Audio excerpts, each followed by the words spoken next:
Puji nama Tuhan. Bapak Ibu Salam. Sekali lagi Bapak Ibu Salam. Ada sukacita, amin. Haleluya. Kita bersyukur kepada Tuhan, saudara terkasih, di pagi hari ini kita boleh datang menyembah Tuhan. Kita boleh datang bersyukur kepada Tuhan. Kita percaya semua karena kebaikan Tuhan dalam setiap kehidupan kita. Bapak Ibu, kita akan masuk dalam hadirat Tuhan. Kita akan tenangkan hati kita. Kita bersatu dalam doa. Kami bersyukur buat kebaikan Tuhan dalam setiap kehidupan kami. Terima kasih buat pertolongan Tuhan yang boleh kami alami sampai saat ini. Kami percaya Tuhan, kalau kami boleh melewati hari-hari yang kami lalui, semua karena kebaikan-Mu, semua karena anugerah Tuhan dalam hidup kami. Untuk itu di pagi hari ini Tuhan, kami datang membawa ucapan syukur kami di hadapan Tuhan. Kami datang membawa hidup kami sebagai persembahan yang hidup bagi Tuhan. Kami rindu ada hadirat Tuhan di tempat ini. Kami rindu ada kuasa Tuhan di tempat ini. Kami rindu Tuhan lawat setiap kami Tuhan.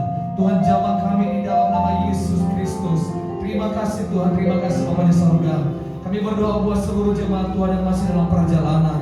Karena Tuhan percepat langkah mereka sehingga mereka sampai di tempat ini. Kami boleh bersama-sama memuji, menyembah Tuhan. Terima kasih Tuhan. Kami akan memulai ibadah ini. Hanya di dalam nama Yesus Kristus kami berdoa, mengucap syukur. Haleluya. Amin. Terima kasih Tuhan.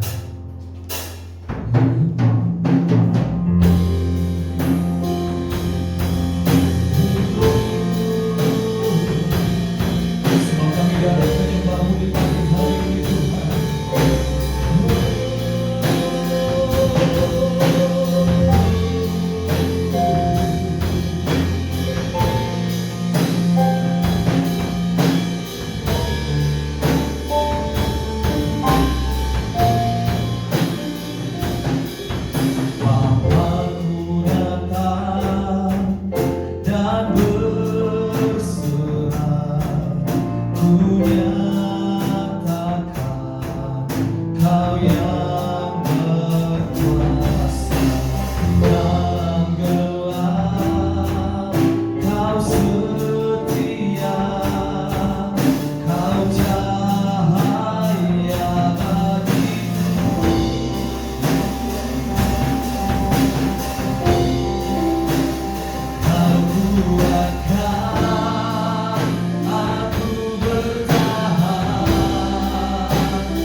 menguatkan setiap kami ketika kami lemah.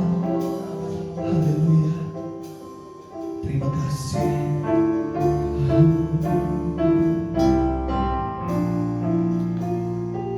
Segala pujian dan syukur bagimu, Allah yang mulia, Allah yang mulia, kudusan, sebab yang awal Tuhan, Allah yang awal dan akhir dari segalanya.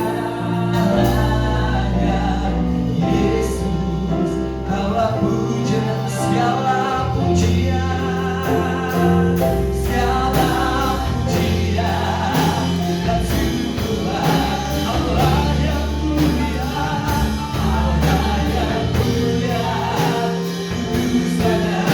Allah yang awal, Allah yang awal dan akhir dari segalanya. Yesus, Kaulah pujian. Mari angkat tangan bersama-sama katakan,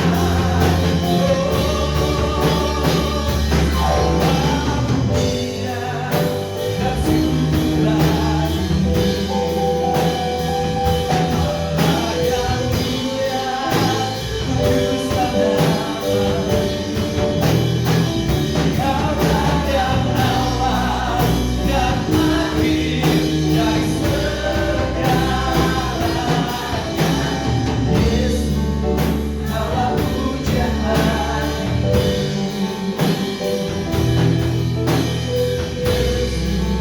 Kaulah pujian bagimu.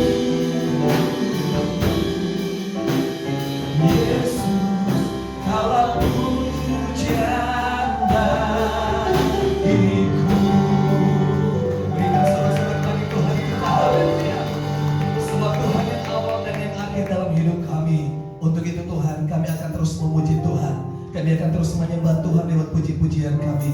Kami percaya Tuhan hadir di tengah-tengah kami. Tuhan berdaulat atas puji-pujian kami. Kami bersuka cita, kami mau melompat bagi Tuhan. Di dalam nama Yesus Kristus, kami saya memuji Tuhan. Saya memuji Tuhan, sama-sama kita katakan amin. Haleluya. Bapak Ibu, saya sapa kita sekali lagi. Shalom. Bapak Ibu, saya memuji Tuhan. Amin. Haleluya. Kita akan memuji Tuhan. Sebab dari hari ke hari kasih Tuhan tiada berhenti. Haleluya.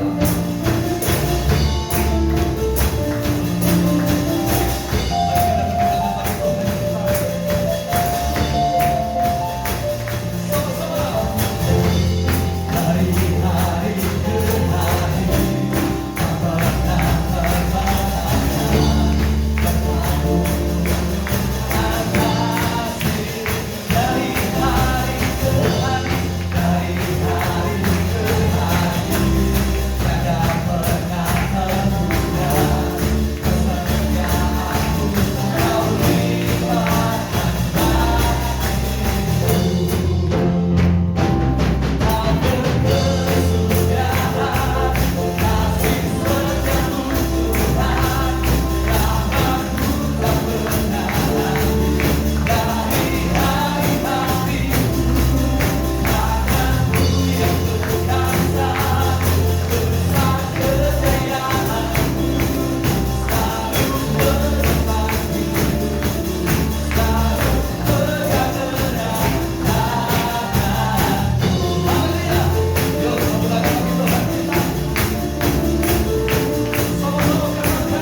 Sebab kita punya Tuhan yang besar dalam hidup kita, Bapak Ibu terkasih. Untuk itu kita akan terus berikan pujian bagi Tuhan. Tuhanku Maha Besar.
Persembahan bagi Tuhan, kita akan persiapkan yang terbaik sebagai ucapan syukur kita bagi Tuhan. Sama-sama kita berdoa. Tuhan, kami bersyukur anugerah-Mu. Kami telah memuji Tuhan, kami telah menyembah Tuhan lewat puji-pujian kami. Kami percaya Tuhan semuanya menjadi hormat, kemuliaan bagi Tuhan. Kami bersyukur buat kasih Tuhan. Tuhan telah memberkati setiap pekerjaan tangan kami, usaha kami Tuhan. Untuk itu pagi hari ini kami memberikan ucapan syukur kami bagi Tuhan. Kiranya Tuhan persembahan kami memperluas kerajaan-Mu. Kami siap memberi dengan penuh sukacita. Di dalam nama Yesus Kristus kami berdoa. Haleluya. Amin.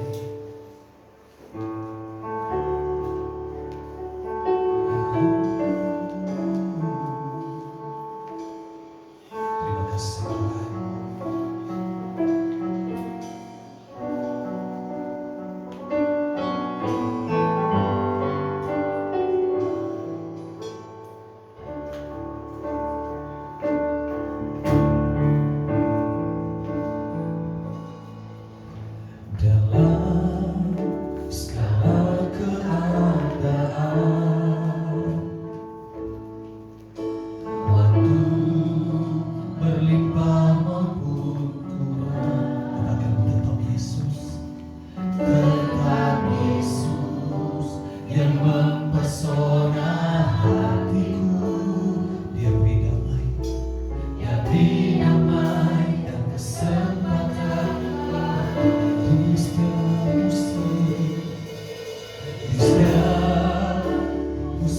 Kehidupan waktu kami pulang memperluas Tuhan.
sampai kepada kekekalan.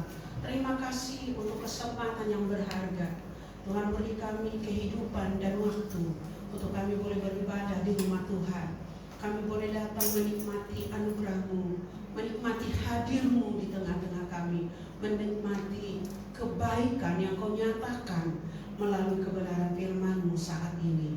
Dalam pujian, pengagungan, penyembahan kami, bahkan korban persembahan kami boleh menyenangkan hati Tuhan. Segala pujian, hormat hanya bagi kemuliaan-Mu. Waktunya kami siap menerima kebenaran firman-Mu. Allah Roh Kudus bekerja berkarya di tengah-tengah kami.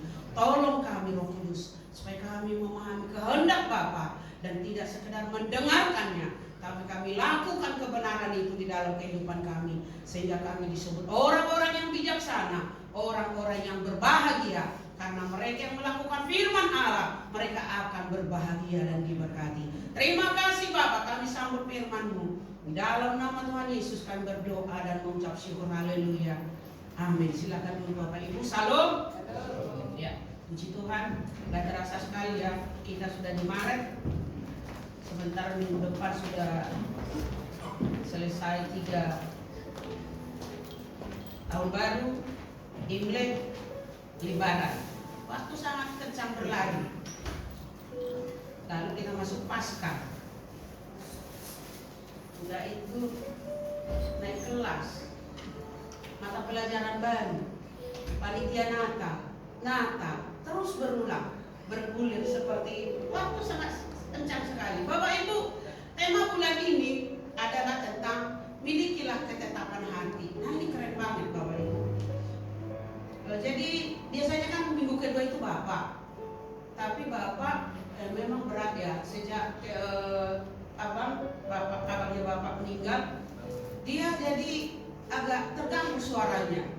Jadi sudah berkali-kali ini saya harus berjibaku. Kayak hari Minggu mimpin perjamuan kudus 3 kali dan 3 kali khotbah. Nah, bersyukur hari ini di 3 tempat ada pelayan-pelayan kita yang khotbah. Jadi Bapak hanya mimpin doa berkat. Jadi dia bilang, gantikan kita di Tanjung Pinang. Jadi saya siapkan khotbahnya, bangun jam 3 sambil saya kasih renungan di gereja, di grup TBIS Bukit Doa.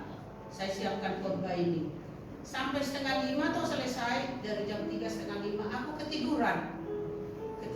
Saya sih dengar dia bilang, ayo bangun semua, doa di bawah. Jadi aku ketiduran.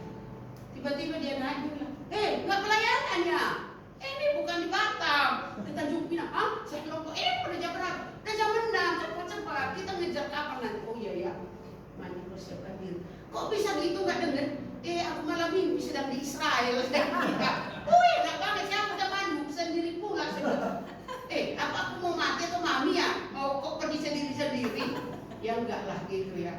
Jadi saya siap-siap, dia drop saya di pelabuhan, datang ke sini. Bapak Ibu, kita bicara tentang ketetapan hati. Milikilah ketetapan hati. Saya membaca di Google, saya minta AI runding kami. Halo, saya bilang, apa sih arti memiliki ketetapan hati? Dia bilang begini, orang yang berketetapan hati itu memiliki niat yang teguh. Orang yang memiliki ketetapan hati itu punya keyakinan yang kuat.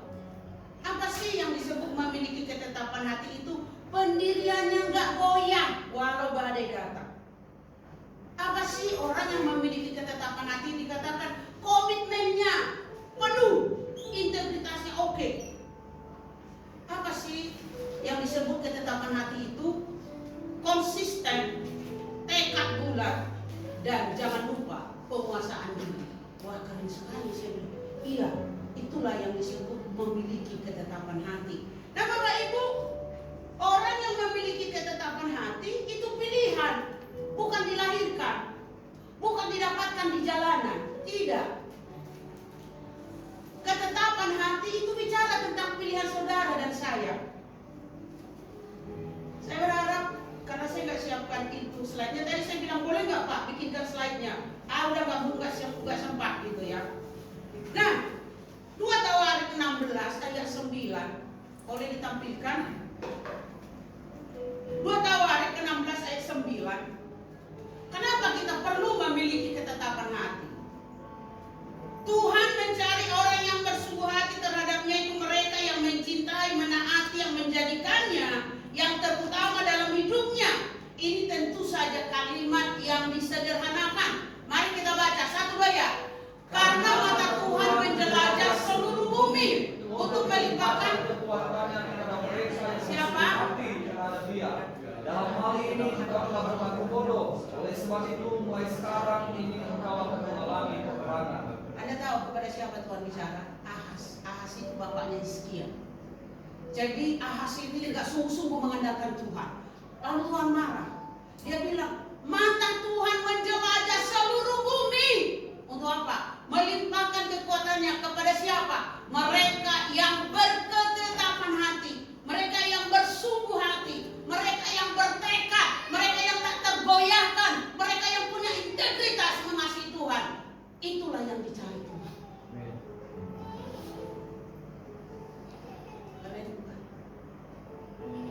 Gak penting siapa kamu, dari mana asalmu, siapa ayahmu, siapa orang tuamu, seperti apa engkau lahir, itu gak ada pengaruh. Karena ada banyak di kisah raja-raja kita menemukan ayahnya Hizkia baik sekali, anaknya Manasye jahat yang minta ampun. Mengapa? Kalau tentang hati, ketetapan hati itu tentang kita membuat pilihan. Tuhan sudah katakan, Tuhan menjelajah ujung-ujung bumi. Kenapa? Dia mencari orang-orang yang bersungguh hati. Untuk apa? Supaya Tuhan pakai orang ini menjadi kebanggaan bagi Tuhan. Ternyata Tuhan menemukannya jauh di Persia. Saudara tahu sekarang perang lagi ribut-ributnya. Ada orang yang pernah hidup di sana mencari Tuhan sepenuh hati. Namanya Esra. Saya baca dari Esra pasal 7 karena kita akan bahas ini. Esra pasal 7 ayat yang pertama. Kemudian daripada semuanya itu pada zaman pemerintahan Artasasta, raja negeri Persia, berangkatlah Esra bin Seraya bin Azaria bin Hilkia bin Salum bin Jadok bin Ahitub bin Amaria bin Ajaria bin Merayot bin Jeraya bin Usi bin Buki bin Abisua bin Pinehas bin Eliezer bin Harun. Ternyata banyak nama orang yang sama. Dan dikatakan di sini, yaitu Harun imam besar. Esra ini berangkat pulang dari Babel. Dia adalah seorang ahli kitab, mahir dalam Taurat Musa yang diberikan Tuhan Allah Israel, dan raja memberi dia segala yang diinginnya. Oleh karena apa? Tangan Tuhan Allahnya menyertainya. Jadi ketika Raja Persia, sebetulnya Iran hari ini dipimpin raja-raja Persia yang condong, dan sebelumnya adalah orang-orang penganut agama Yahudi dan Kristen. Saudara tahu, Persia atau Asyur satu saat akan dipulihkan oleh Tuhan. Kenapa? Esther di benteng Susa itu ada di Persia. Kores yang memerintah seluruh Babel pada waktu itu adalah orang Persia yang membebaskan para tawanan buangan untuk diizinkan pulang ke Israel. Maka hari ini yang kita baca ada Artasasta mengasihi Tuhan. Mengapa dia bisa kenal Yahweh? Karena ada seseorang yang tadi dikatakan mata Tuhan menjelajah ujung bumi, dan Tuhan menemukan di daerah buangan sana yang namanya Esra. Dia bersungguh-sungguh kepada Tuhan. Esra itu keturunan imam, tetapi dia juga buangan. Artinya Esra ini minoritas, tidak diperhitungkan sama dengan saya dan saudara hari ini di negara ini. Tapi Anda tahu, dikatakan Esra ini pulang dari Babel, seorang ahli kitab, mahir dalam Taurat Musa yang diberikan Tuhan Allah Israel.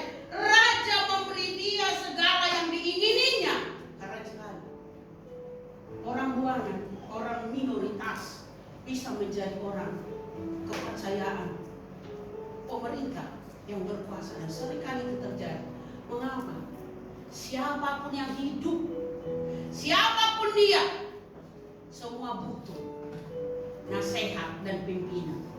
Kecuali kita menjadi orang-orang yang merasa hebat, gak mau dinasehati, gak mau diarahkan, merasa pandai, dia merasa sudah sanggup berdiri sendiri. Alah, saudara, itulah orang-orang sombong, gak mau dinasehati, merasa gak butuh Tuhan. Bayangkan Raja Agung Artasasta butuh penasehat, dan dia menemukannya seseorang yang tidak sama dengan orang lain. Sama ketika Nebukadnezar memerintah, Nebukadnezar butuh orang-orang pintar di seluruh media Persia, di seluruh kerajaan Babel, namun dia tidak menemukan sepintas dia mendapat Daniel dan teman-teman. Maka Daniel diangkat menjadi penasehat number 1. Sama dengan Yusuf. Banyak ahli jampi, banyak ahli kitab, banyak ahli nujum, melihat bintang, pembaca cuaca. Tapi Firaun tidak menemukan seseorang yang melampaui Yusuf. Padahal Yusuf itu apa? Narapidana, sedang di dalam kurungan. Gak peduli kau berada di mana, asal kau mau mencari Tuhan, Tuhan siap mengangkat saudara. Itulah yang penting. Tapi milikilah kedekatan hati. Saya baca ayat 10. Apa alasannya Ezra begitu istimewa? Sebab Ezra telah berkedekatan hati, sebab Ezra telah bulat tekadnya, sebab Ezra tak terguncang pendiriannya. Untuk apa? Meneliti Taurat Tuhan. Dan apa? Melakukannya. Dan yang terakhir, mengajarkannya. Wow. Anda tahu, tiba-tiba di TikTok orang banyak, apakah ini sedang menuju perang dunia ketiga? Apakah ini sedang memicu terjadinya perang agama? Saya bilang belum, tapi pasti ke sana. Ketika Israel membunuh Khomeini, malamnya orang Israel merayakan apa? Hari Raya Purim. Besar-besar. Tahu sejarah Purim? Sejarah Purim terjadi ketika Raja Ahasuerus punya istri tidak taat, lalu naik Esther. Esther naik, ada Haman, perdana menterinya, sang raja. Haman ini sangat benci orang Israel. Jadi jangan kiranya tolak Khomeini dan saudara-saudara kita yang berseberangan, yang ingin selalu slogannya hapus Israel dari peta dunia. Sudah dari zaman ribuan tahun ini macam eceknya di negara ini. Dan saudara tahu, jadi Khomeini itu benih kebencian dari Haman itu. Haman mati, tapi roh kebencian itu hidup. Dan terus mereka mengatur siasat menghabisi Israel. Tapi pada waktu yang tepat dengan caranya Tuhan, selesailah itu. Mereka tetap merayakan Purim. Sama ketika Esther. Haman punya siasat, seluruh orang Israel harus dibantai yang ada di sana. Tapi Tuhan punya cara lewat Esther, bangsa Yahudi diselamatkan. Itulah hari raya Purim yang hari ini terus mereka rayakan. Lalu apa yang kita lihat? Siapapun raja, di tangan Tuhanlah hati seorang raja.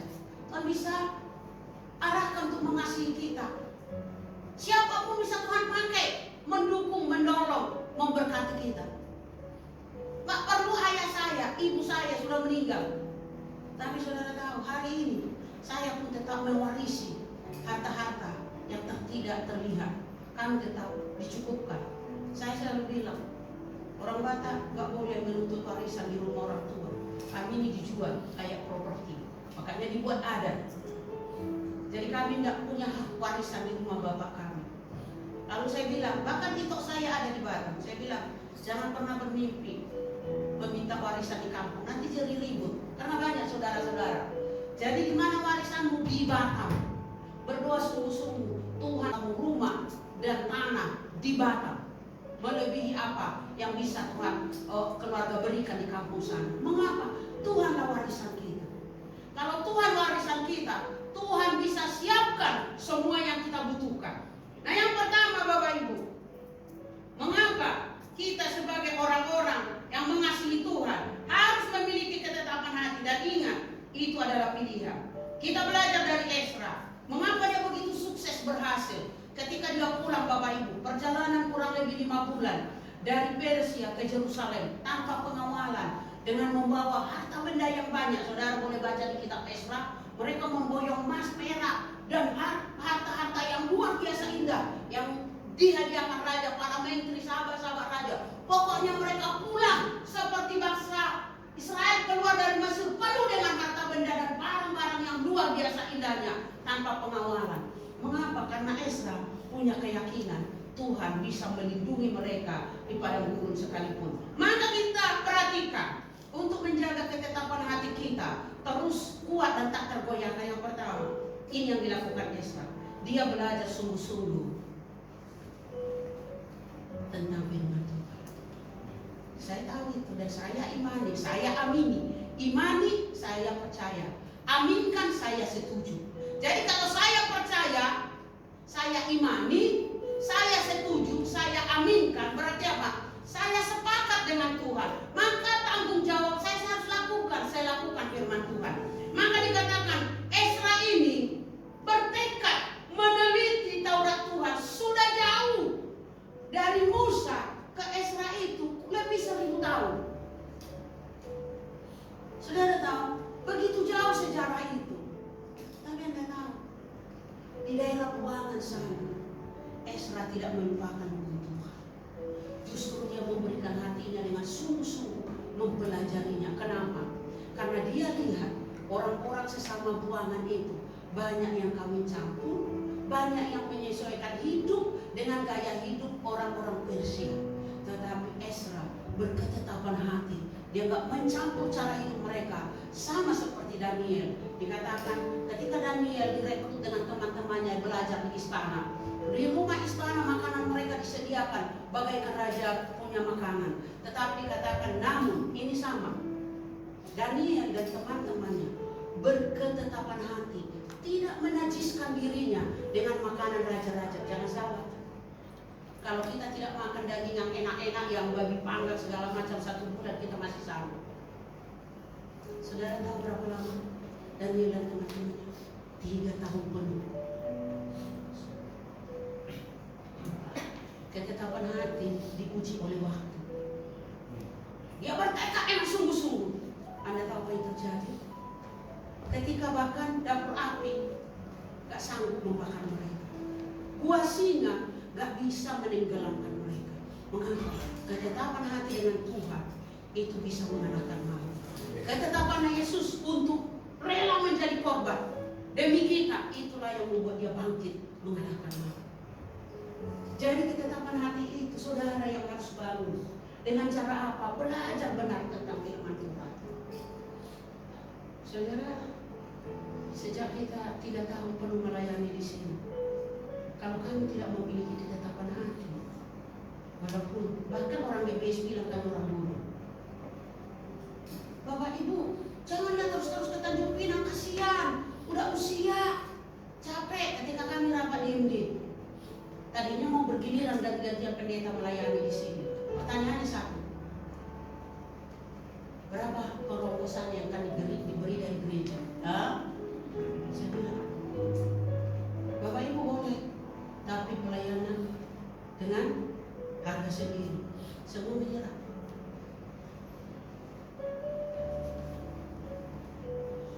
Bukan gak capek Bapak Ibu 3 jam di kapal? Capek. Itu teman-teman yang saya bawa, siapapun yang ditemani datang ke sini, mereka hanya sanggup berada di sini. Setelah pulang mereka pulang ke rumah dan mereka bilang apa? Tapi dari sini saya harus melayani lagi di Megabonan. Kok mampu? Bisa. Karena kuat bukan. Kami punya tekad dan Tuhan menguatkan. Itulah ketetapan hati. Tapi banyak orang tidak beribadah, bukan karena tantangan, bukan karena kesulitan, hanya karena malas.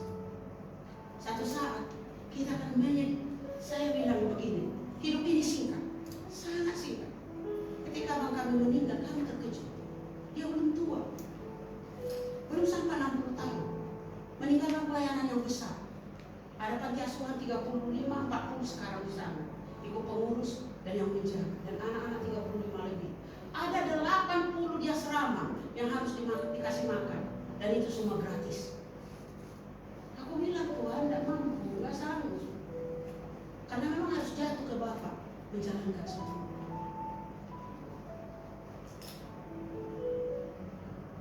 Kalau kami hari ini senang pelayanan di Bukit Senyum, Batu Haji Begambor, kita udah cukup ya, Joli.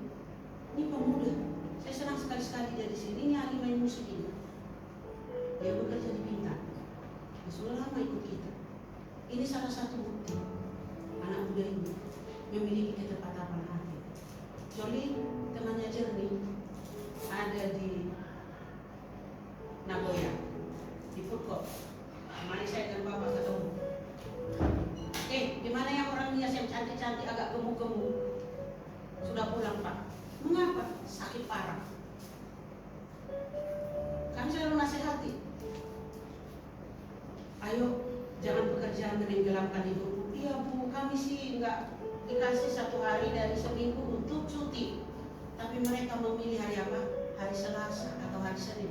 Kenapa enggak hari Minggu? Saya bilang, hari Minggu banyak tips. Rame. Awalnya saya bilang, gantilah pekerjaanmu. Apa sih terus di restoran ini? Tahu apa dia bilang? Kenapa dia nggak mau? Bu, katanya, di PT gajinya UMK. Di sini bisa 9 juta. Pada saya bilang, gimana ceritanya 9 juta? Bisa 12 juta. Gimana ceritanya? Kalau Imlek dengan Natal. Astagfirullahaladzim. Saya bilang, oh jadi itu? Iya.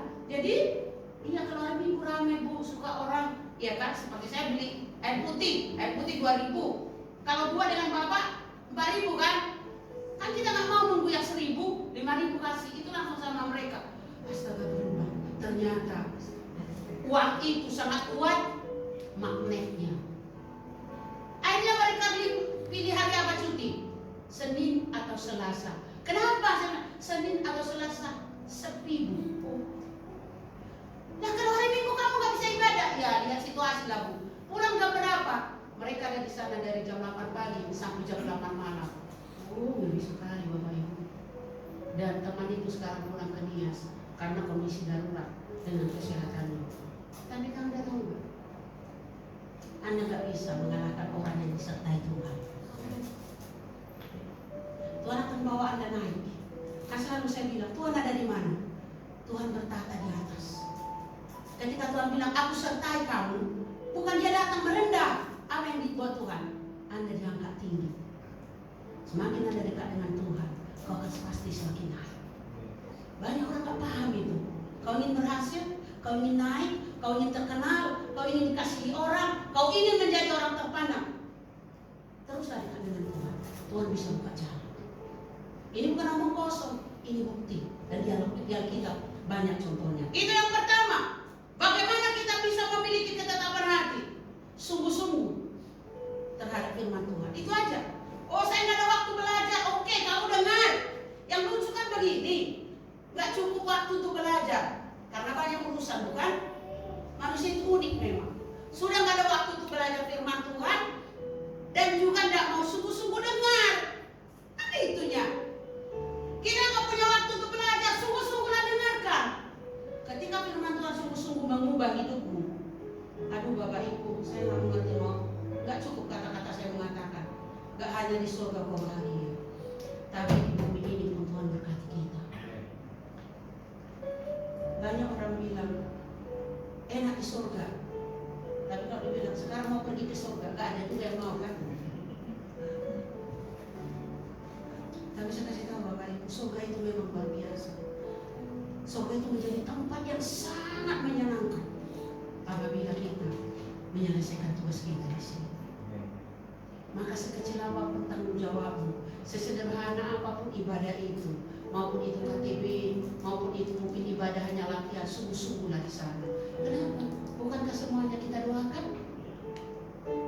Bukankah semua kita yakini Tuhan hadir di situ? Kalau Tuhan hadir di situ, responlah dengan yang terbaik. Sungguh-sungguh mendengar belajar firman Tuhan. Yang kedua, saudara, saya bacakan bagi kita kenapa penting kita belajar firman Tuhan. 2 Timotius 3:16-17. Segala tulisan yang diilhamkan Allah memang bermanfaat. Yang pertama mengajar, menyatakan kesalahan, memperbaiki kelakuan, mendidik orang dalam kebenaran. Firman Tuhan melengkapi orang percaya untuk bertumbuh mengenal Tuhan. Yang pertama dikatakan bahwa belajar firman Tuhan itu bermanfaat, mengajar kita menjadi cerdas. Saya telah katakan, ada dua yang menonjol antara Daud dengan Salomo. Salomo selalu katakan, hikmat adalah dasar kehidupan berbahagia. Tapi Daud katakan apa? Berbahagialah mereka yang melakukan, yang merenungkan firman Tuhan siang. Tuh. Daud pendengar, Salomo pembelajar. Berhasil iya, tapi siapa yang paling bahagia? Daud. Itu bedanya. Daud dengar dan lakukan. Gagal iya, gak ada anak Tuhan, gak ada hamba Tuhan tanpa kegagalan. Tapi kegagalan membuat orang belajar bijaksana. Itulah maka kita penting belajar dengan sungguh-sungguh. Karena belajar firman Tuhan itu juga menyatakan kesalahan kita.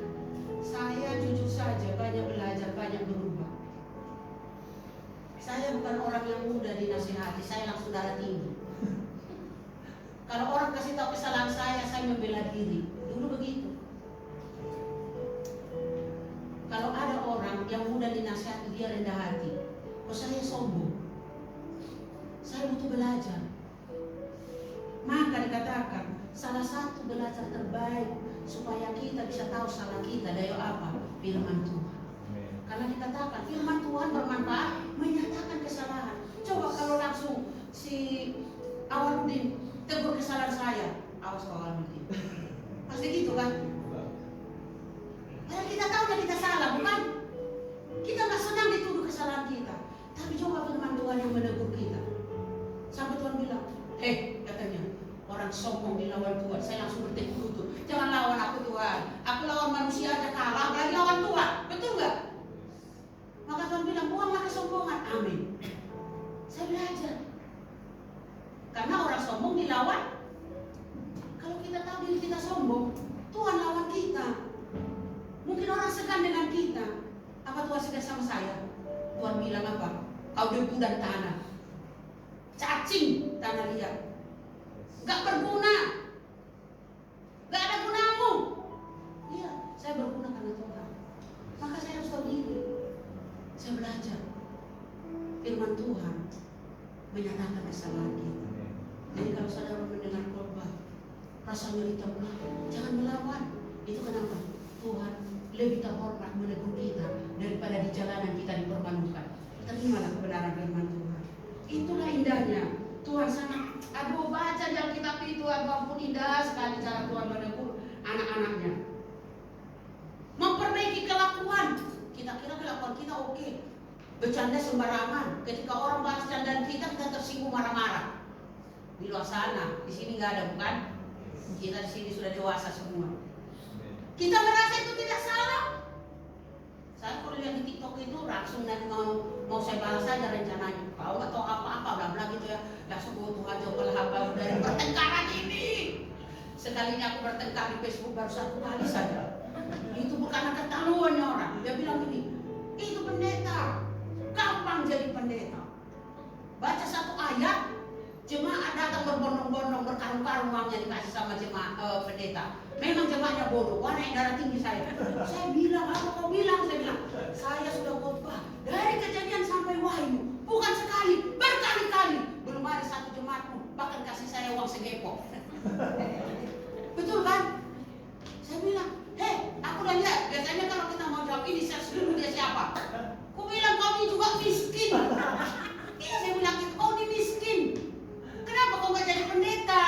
Kenapa kan jadi pendeta, baca satu ayat, langsung berkarung-karung dapat uang. Dan kau kaya. Langsung dia minta maaf, Bu, bukan gitu maksudnya. Coba kau baca kata-kata Bu ini. Maksud saya, Bu, ada pendeta. Pendeta yang mana yang bisa mendatangkan uang berkarung-karung? Kasih tahu saya. Dan di mana pula ada jemaat yang bodoh bawa uang berkarung-karung? Gak ada, saya bilang. Jemaat yang banyak duitnya transfer pendetanya malah diam-diam. Pernah kau lihat bawa karung? Oh iya enggak, Bu, minta maaf, langsung hilang dia. Nah, tobat kamu. Makanya saya paling takut di sini. Gitu ya. Tuhan, tolonglah jaga hatiku, Tuhan. Jauhkan dari perbangkangan ini.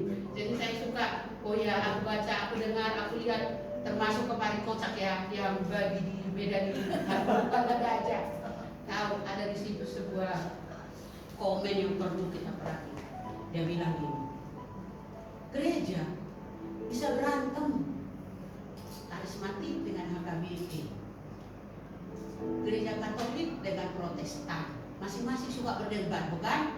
Yang ini dibaptis, yang ini nggak boleh makan darah, yang kan ribut nih kita gereja. Sekali dia dibilang sama wali kota, dilarang menjual babi. Kok nggak ada yang berantem? Semua jadi bersatu. Ternyata babi adalah ternyata babi bisa menyatukan semua aliran gereja. Mau jawab apa coba? Kau ini kurang ajar. Masa kau bilang gitu? Ternyatanya kan, aku dalam ruangan aku bilang kamu ternyata betul. Coba kalau kita bilang KKR diundang, mana mau gereja lain yang datang? Gak ada itu. Tapi sekali bilang, babi nggak boleh dijual. Semua hadir sampai puluhan kilometer. Takut wali kota. Iya kan? Saya sedih sekali. Harusnya Tuhan Yesus ketika kami ada kakak seperti ini orang Kristen. Tapi ketika dilarang babi dijual, Medan mau pecah, saudara. Mau pecah. Sampai ada lagi yang menggara-gara, ibu-ibu janganlah bawa keranjang babi. Emangnya wali kota babi ya? Enggak Pak, kami nggak bawa keranjang udah ditinggal. Kami bawa apa? Semprot minyak babi. Kami semprot itu meja-meja di kantor itu biar tahu rasa. Mungkin makanya itu mereka dihadang nggak boleh masuk. Bisa bahaya kan? Semprot di meja-meja itu habis semua, ganti kan repot. Aku bilang kok iya, nggak ada yang takut bom.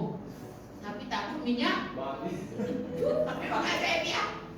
Jadi pembuat bom lawan dengan kan? Betul kan? Siapa yang suka ngebom? Enggak. Gimana lawannya? Sebelum meledakan bom aku semprot, langsung mereka bertobat. Saya bilang Indonesia itu unik. Jadi Bapak Ibu, sebelum orang menegur kita sangatlah baik. Saat kita mau ditegur, firman Tuhan itu luar biasa.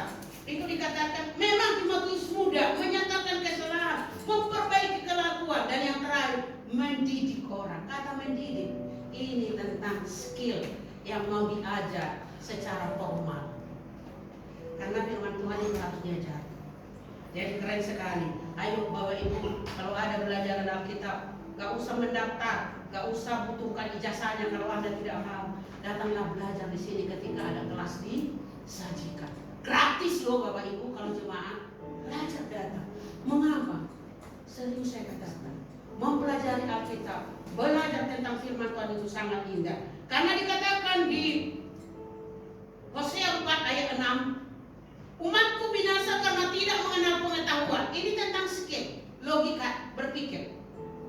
Karena apa? Karena engkaulah yang menolak belajar firman Tuhan. Ngerinya apa saudara? Dikatakan karena engkau menolak pengetahuan itu, menolak belajar firman Tuhan, aku menolak engkau. Kenapa penting belajar firman Tuhan? Karena firman Tuhan itu adalah Allah sendiri. Sebenarnya ketika kita tidak tahu firman Tuhan, sama kita melawan Tuhan. Itulah yang Tuhan sampaikan. Itu maka dikatakan, tapi karena engkau menolak, maka aku menolak engkau. Dan yang ngeri, karena engkau melupakan pengajaran Allahmu, aku pun melupakan anak-anakmu. Karena saya punya banyak anak dengan Pak Jemur. sama saya bilang. Ketika anak-anak kuliah di SMA kuliah, saya sangat takut. Aku nggak cukup baik menjaga mereka. Maka aku takut Tuhan dan Tuhan jaga mereka. Nah sekarang Bapak Ibu, Tuhan percayakan lagi 4 orang lagi. Semua anak abang kami itu menjadi tanggung jawab kami. 2 sudah dewasa, sangat sulit dibentuk. Mungkin awal 2 tahun.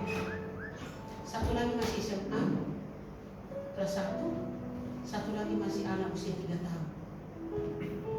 Saya bilang, Tuhan aku sudah gak punya kekuatan mendidik anak yang kita lahirkan. Itu akan jauh lebih mudah karena kita mengenal karakternya sejak lahir, bahkan dari kandungan. Tapi anak-anak yang dipercayakan di usia-usia dewasa itu bergumulan. Tapi itulah posisi kami hari ini. Maka satu-satunya yang saya andalkan hanya Tuhan. Dalam pergumulan kami dalam 2 bulan ini, saya dengan Bapak sering kali bicara banyak sekali. Saya bilang, kalau kita nggak mampu, lepaskan. Lalu gimana itu anak-anak yang 35? Itu bukan tanggung jawab kita. Bukan kita yang mau dari awal. Tapi kalau Tuhan taruh kita di sana, Tuhan mampukan. Jadi saya sungguh-sungguh bersandar kepada firman Tuhan. Hanya itu kekuatan saya. Maka saya katakan, kalau kau melupakan pengajaran, Tuhan katakan apa? Aku juga melupakan anak-anakmu. Nah ibu-ibu, bapak-bapak yang punya anak-anak, raja-raja yang berasal kita. Amin. Itu demi masa depan anak-anakmu. Saya di jemaat keras. Itu makanya saya buktikan. Setiap hari saya selalu memberi kiriman firman Tuhan. Setiap hari. Kalau pernah waktu abang kami lagi di posisi bolak-balik, saya 1 minggu off, semua senyap. Dan mereka katakan mau dikirim lagi. Itu komitmen saya. Saya nggak bisa ngajar anak-anak kami dengan baik, tapi Tuhan sanggup mengajak mereka lebih baik dari saya. Dan sampai hari ini puji Tuhan, tidak ada anak kami yang Tuhan izinkan menganggur lama. Semua langsung bekerja. Bahkan di beberapa perusahaan yang mereka tinggalkan selalu kata pesan, nanti kau gak betah di tempat itu, pulang lah ya. Kami tunggu kau ya di tempat di pekerjaan ini. Jadi anak-anak kami gak pernah takut. Kenapa? Tuhan pelihara mereka. Mengapa? Karena saya lakukan bagian saya. Kalau saya sebagai orang tua melupakan firman Tuhan, Tuhan katakan apa? Aku juga melupakan anak-anak. Itu makanya kita sebagai orang tua punya tanggung jawab terus mengajarkan firman Tuhan. Yang kedua, apa yang dilakukan seorang Ezra? Dia belajar sungguh-sungguh terhadap firman Tuhan. Dikatakan apa? Dan melakukannya. Kenapa kita penting melakukan firman Tuhan? Coba kita baca sama-sama Yakobus 1 ayat 25. Ini sangat indah sekali. Yakobus 1 ayat 25, kalau sudah dapat di tabnya atau di Alkitabnya. Saat kita baca itu sudah ada di layar. 1, 2 ya.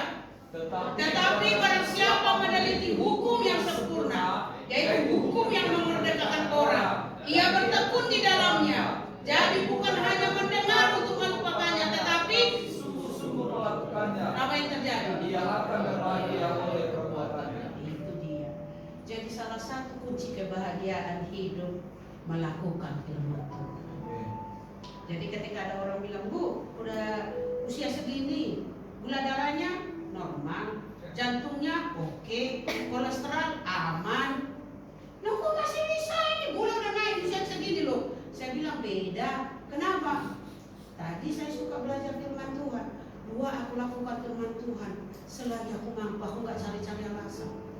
Dan itulah sumber kebahagiaan. Banyak hamba Tuhan sudah usia 80 masih gagal mengajar. Saya bilang, Pak kok bisa? Kenapa? Ada firman Tuhan katakan begini di Jeremia, katakan Jeremia. Karena kasih Tuhan itu selalu baru setiap pagi. Jadi Tuhan baharui kita setiap hari. Kemarin kami ketemu di Singapura dengan seorang mentor.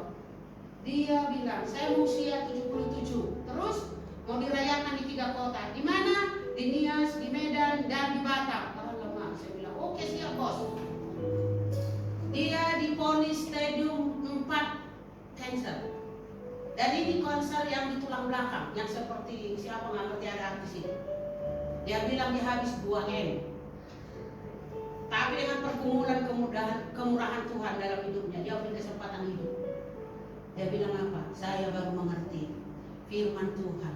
Ketika kita percayai perjamuan kudus, bukankah dikatakan oleh bilur-bilurmu kami disembuhkan. Kebenaran firman-Mu menyehatkan tulang-tulangku. Hati yang gembira adalah obat, tapi hati yang sedih dikatakan mematahkan tulang, mengeringkan tulang. Jadi firman Tuhan tidak hanya menyembuhkan kita secara fisik, mungkin gula darah segala macam, tapi juga menyehatkan tulang-tulang kita. Wah, saya bilang oke, mari kita semakin tekun melakukan firman Tuhan. Engkau akan berbahagia sama seperti Esra. Semua orang mencari hidup tidak dengan Esra. Raja lah yang mendatangi Esra. Esra, panggil Esra. Kenapa? Kalau raja suntuk cari Esra. Esra, kenapa kerajaan begini? Oh, menurut Tuhan begini-begini Pak, begini-begini. Coba bayangin Bapak Ibu. Kalau seseorang jadi penasihat raja, apa saja yang dia minta tadi katakan diberikan raja. Itu makanya Esra memiliki segala-galanya, kalah dari profesional. Itu maka dikatakan takut akan Tuhan, permulaan hikmat, dan karena orang pandai tidak pernah miskin, apalagi orang bijaksana. Itulah perbedaannya. Esra menjadi bijaksana penasehat raja, maka dikatakan dan raja memberi dia segala yang diingininya. Sebetulnya Esra ini orang berketetapan hati membangun Yerusalem. Kalau dia sudah jadi begitu dekat dengan raja, ngapain capek-capek pulang, betul nggak? Dia harus tetap harusnya di Persia bersenang-senang, tapi dia tidak. Itulah bedanya ketetapan hati. Ketetapan hati tidak lahir dari kesenangan. Ketetapan hati dibangun di atas tantangan. Semakin engkau bertekad menghadapi tantangan, semakin kuatlah engkau tertanam dalam kebenaran. Ini Joli kalau bersaksi luar biasa ini. Pekerjaannya udah berapa saksi di sini Joli? Harus kan? Dan pekerjaan yang ini sekarang puji Tuhan lah. Dia bekerja sambil kuliah. Karena di gereja kami itu di Batu Haji itu semangatnya begitu. Setiap kali lihat, kamu tamat SMA, kuliah kamu di sini, di sana, di situ banyak kita kasih kampus. Kalau yang gratis ya hanya di GBI di STT. Kalau dia ngambil ekonomi ya, dia harus bayar sendiri, mahal loh. Tapi dia lakukan. Mampu, nggak mampu, tapi bisa. Kenapa? Tuhan mau. Jadi ketika kita mau dibangun ketetapan hati melakukan firman Tuhan, Tuhan akan buat saudara dan saya bahagia. Sesederhana itu kuncinya. Dan yang terakhir yang kita perlu pelajari, mengapa Esra memiliki ketetapan hati? Karena bonusnya memang dahsyat luar biasa. Dan dikatakan dia tidak hanya lakukan dengan sepenuh hati, namun dikatakan ini mengajarkan ketetapan Tuhan. Jadi saudara mahir, teruji melakukannya setia, saudara akan dicari. Sama kemarin waktu Ibu Rohani lagi mengurus anak operasi lutut. Ibu, bantulah kami pelayanan. Saya bilang, aku nggak bisa Bu, jadwal saya sudah ada. Akhirnya Bapak yang kesini ya. Jadi dia datang khotbah di sana, tidak sempat mampir di sini. Saudara tahu nggak? Kita belajar, kita lakukan, maka kita akan mengajarkannya. Dan orang yang mengajarkan firman Tuhan itu berkatnya luar biasa. Anda tahu dari mana kekayaannya Salomo? Itu karena raja-raja dunia, termasuk Ratu Sheba yang terkenal itu, membawa upeti bukan 1 kilo. Dikatakan dia membawa mungkin bertonton emas dan barang-barang berharga kepada Salomo. Salomo kaya bukan karena Yerusalem banyak kekayaan di sana, bukan, tapi karena hikmat dia dan dia mengajarkannya. Itulah kita bisa memiliki Amsal, itulah kita memiliki Kidung Agung, itulah kita bisa memiliki yang disebutkan pengkhotbah. Semua itu adalah hasil pena dan pendalaman seorang Salomo. Coba hari ini, kalau setiap lembar Alkitab ini dituliskan dari perkataan nubuatannya Salomo, kita bayar, apa namanya sekarang itu, kalau kita bikin lagu harus bayar royalti. Anda tahu kekayaan kekayaan Salomo sampai hari ini bertimbun-timbun. Hikmat dan mengajarkan itu akan mendatangkan berkat dan tidak hanya kebahagiaan. Itulah yang dilakukan oleh Salomo. Dalam 3 hal ini diujilah ketetapan hati kita. Apakah kita tidak berubah? Apakah kita goyah? Apakah kita cepat-cepat mengalah hanya karena banyaknya tantangan? Namun dikatakan Ezra tetap sungguh-sungguh belajar firman Tuhan. Ezra melakukan firman Tuhan dengan setia, dan Ezra memenuhi panggilannya mengajarkan firman Tuhan. Karena firman Tuhan katakan, berbahagialah mereka yang membacakan saja. Berbahagialah mereka yang membacakan kitab ini. Saudara, itu bahagia hanya membaca, apalagi belajar, apalagi mengajarkannya. Maka dikatakan kita akan sangat diberkati Tuhan. Saya baca satu ayat sebagai penutup. Yosua 1:8. Jangan engkau lupa memperkatakan kitab Taurat ini. Artinya posisi Yosua sebagai pemimpin, kamu harus mengajar firman Tuhan. Renungkan supaya kau bertindak hati-hati sesuai dengan segala yang tertulis di dalamnya. Sebab dengan demikian, apa yang akan terjadi? Perjalananmu akan berhasil dan engkau akan beruntung. Nah saudara, mari memperlengkapi diri. Tidak hanya kita mendengar, tapi kita lakukan. Kita tidak sekedar melakukan lagi, tapi kita mempersiapkan diri mengajar firman Tuhan di akhir zaman. Kedatangan Tuhan sudah dekat. Sebetulnya salah satu membuat Iran itu dihabisi. Kenapa? Sekarang pergerakan kekristenan di Iran itu luar biasa. Jadi ketika Khomeini merasa terancam dengan kegerakan kebangunan rohani di Iran, dia menembak begitu banyak, mungkin 40.000 orang mati di sana. Mau tidak mau meninggal teman-teman. Karena kekristenan lagi luar biasa berkobar-kobar di sana. Maka di hari-hari terakhir kita akan menemui coba-coba banyak di Indonesia. Siapa yang akan mengajar mereka? Siapa yang akan membaptis mereka?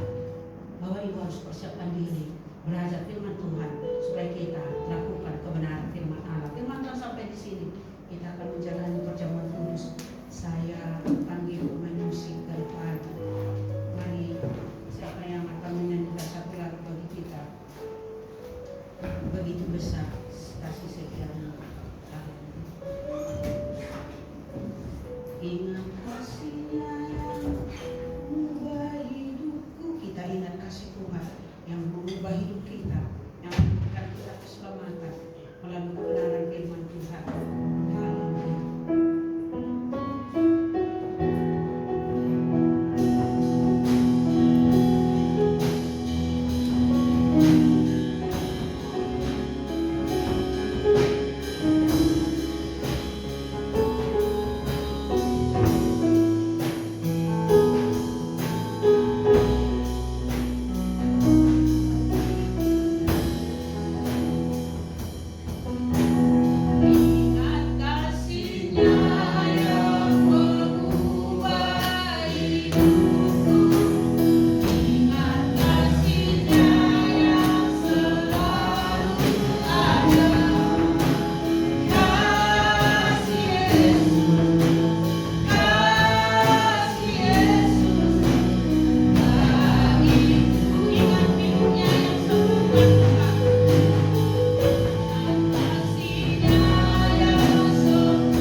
kemuliaan Tuhan bersinar dalam kehidupan anak-anaknya.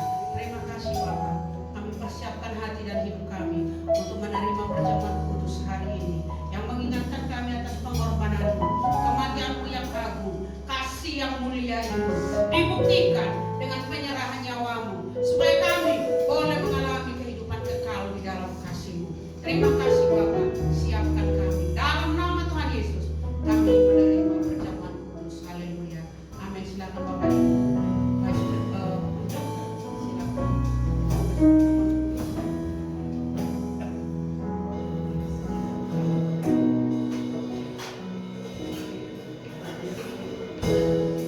Kita naikkan dari pujian ini. Ingat kasih-Nya yang mengubah. Haleluya. Kasih-Nya yang mengubah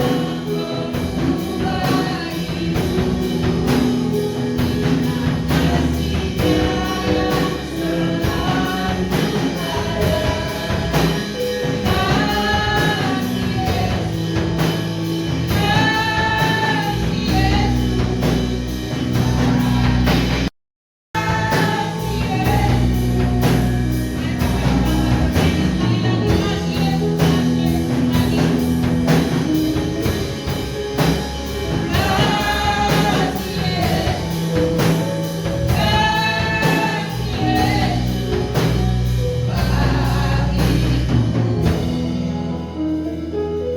Ada yang belum menjawab? Kalau sudah, mari angkat tanganmu. Biar roti di atas kepala kita. Dia yang telah tuntaskan pengorbanan itu 2000 tahun yang lalu. Dia mengizinkan dirinya dipukuli, direndahkan, dilecehkan sedemikian hina. Pengorbanannya membawa keselamatan bagi kita. Perjamuan kudus menjadi bukti bahwa Anda layak anak-anak Allah. Bukan karena kita cukup baik atau lebih baik dari orang lain. Tapi setiap kau mengangkat roti ini, ada seseorang yang membayar kegagalan kita dengan tubuhnya yang sempurna. Di dalam kasih-Nya kita sempurna. Di dalam pengorbanannya kita diterima seutuhnya. Dengarkan firman Tuhan. Sebab apa yang telah kuteruskan kepadamu telah aku terima dari Tuhan, yaitu bahwa Tuhan Yesus pada malam waktu Ia diserahkan, mengambil roti dan sesudah itu mengucap syukur atasnya. Ia memecah-mecahkannya dan berkata, inilah tubuhku yang diserahkan bagi kamu. Perbuatlah ini menjadi peringatan akan aku. Mari kita makan bersama-sama di dalam Yesus.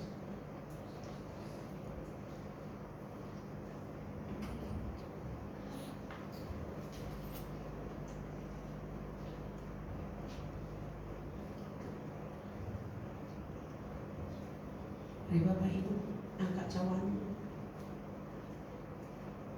Darah ini menjamin hidup kekal kita. Karena ini perjanjian kekal. Kenapa orang percaya dikatakan memiliki hidup kekal? Karena darah ini, cawan ini adalah cawan perjanjian baru. Perjanjian yang membawa kehidupan yang kekal. Demikian juga Ia mengambil cawan sesudah makan lalu berkata, cawan ini adalah perjanjian baru yang dimeteraikan oleh darahku. Perbuatlah ini setiap kali kamu meminumnya, menjadi peringatan akan aku. Mari kita minum bersama-sama dalam nama Yesus. Kehidupan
beri kami kesempatan sehidangan dengan Tuhan, terus mengingatkan kami sesosok pribadi yang berkorban untuk kami.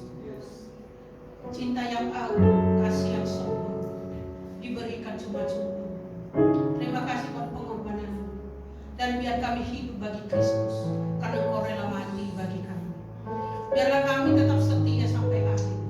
Biarlah kami juga membawa amanat kami. Engkau telah menebus kami dengan harga yang mahal.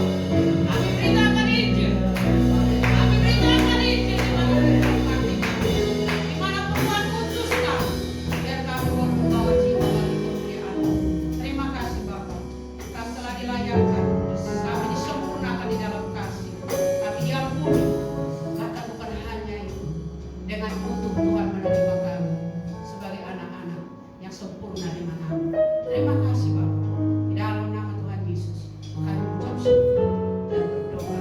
Haleluya. Amin. Kita serahkan. Haleluya, silakan dulu Bapak Ibu terkasih, diberkati dengan kebenaran firman Tuhan. Amin. Haleluya. Bapak Ibu, kita akan memberikan persembahan bagi Tuhan. Kepada petugas nanti kami persilakan, kita katakan pujian bagi Tuhan. Segala puji syukur hanya bagi Tuhan.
Haleluya, terima kasih buat persembahan Bapak Ibu yang sudah diberikan. Tuhan memberkati.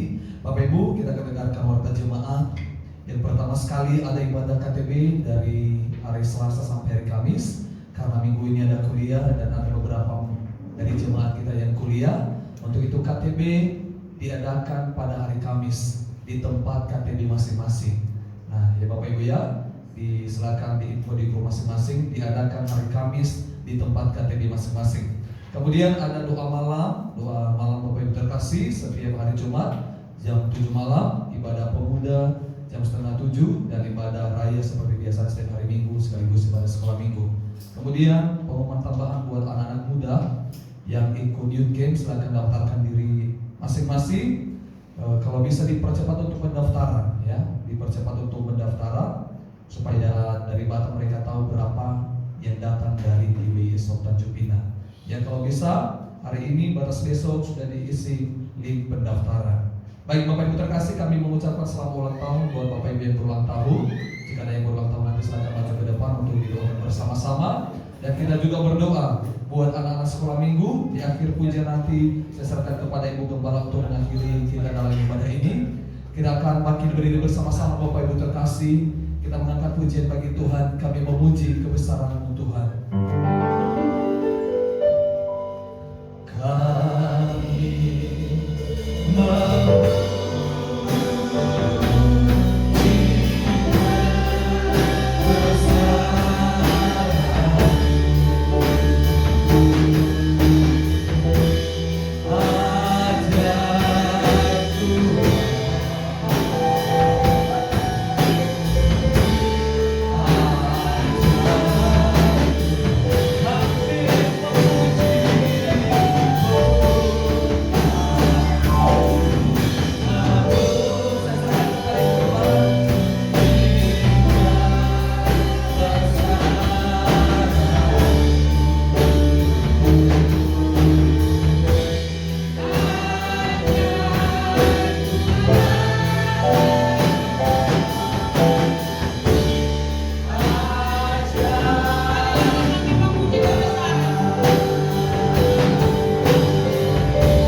kasih setiamu kekal selamanya menyertai dan menjaga kami.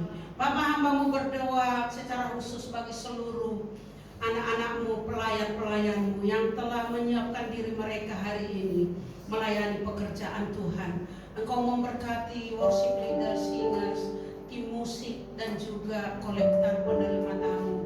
Bahkan anak-anak kami yang merelakan hati mereka untuk membersihkan pastori dan mempersiapkan kursi untuk kami duduki dan seluruh fasilitas ibadah ini. Tuhan, Engkau melawat, Engkau melihat kehidupan mereka, menolong mereka dalam setiap pergumulan mereka, memberikan pembelaan yang mereka perlukan, butuhkan dalam setiap hidup mereka. Jauhkan segala kecelakaan, jauhkan mara bahaya. Tetapi Engkau menaungi mereka dengan anugerah-Mu yang berlimpah-limpah. Berkati semua sidang jemaat Tuhan yang hadir secara khusus pagi ini. Tidak ada yang kebetulan karena Engkau berjumpa dengan mereka. Dan Engkau telah memberikan kebenaran firman-Mu menjadi kehidupan bagi mereka. Sertai mereka dalam rumah tangga. Jauhkan orang-orang jahat, jauhkan orang-orang yang tidak setia. Tetapi kesetiaan-Mu memagari setiap pernikahan, setiap rumah tangga. Juga usaha pekerjaan mereka, Tuhan, buat berhasil. Anak-anak diberkati, dijaga, dijauhkan dari segala kecelakaan dan mara bahaya. Kemanapun umat-Mu berada, dimanapun mereka tinggal, Tuhan menyertai. Tuhan memastikan mereka hidup dalam sukacita, hidup dalam perlindungan-Mu, hidup di dalam kebahagiaan seturut dengan kehendak-Mu. Karena Kau ingin kami bahagia di dunia ini, bahkan sekalipun mungkin kami berkekurangan. Karena firman-Mu mengatakan, bahkan orang yang lapar terhadap kebenaran, mereka lah yang dipuaskan dan diberikan kebahagiaan. Terima kasih Tuhan. Sekali lagi kami doakan Kota Tanjung Pinang biarlah sebagai kota provinsi, jiwa juga dimenangkan bagi Tuhan. Biarlah anak-anak Tuhan tampil pembuat kebenaran, pembuat perbedaan. Kami berdoa para pengusaha-pengusaha Kristen yang takut akan Tuhan, Engkau memberikan mereka prioritas membangun di kota ini menjadi pintu berkat bagi orang-orang lain. Karena Engkau yang memberkati usaha mereka, pekerjaan mereka yang akan banyak menyerap tenaga kerja di provinsi ini. Terima kasih Tuhan, Engkau Allah yang menjaga kami dan menjanjikan penyertaan yang kekal bagi kami. Bapak Ibu, kiranya Tuhan memberkati engkau dan melindungi engkau. Tuhan menyinari engkau dengan wajah-Nya dan memberi engkau kasih karunia. Tuhan menghadapkan wajah-Nya kepadamu dan memberi engkau damai dan sejahtera. Pulanglah, bawalah berkat dari Allah Bapa, cinta kasih dari Tuhan Yesus, penyertaan Roh Kudus yang selalu menghibur kita, yang selalu menguatkan kita, yang selalu memimpin kita dalam kebenaran dari saat ini sampai Tuhan Yesus datang Maranatha, menjemput setiap kita yang setia dan percaya kepadanya. Di dalam nama Tuhan Yesus kami terima berkat-Mu dan kami berdoa. Haleluya. Amin. Tuhan memberkati.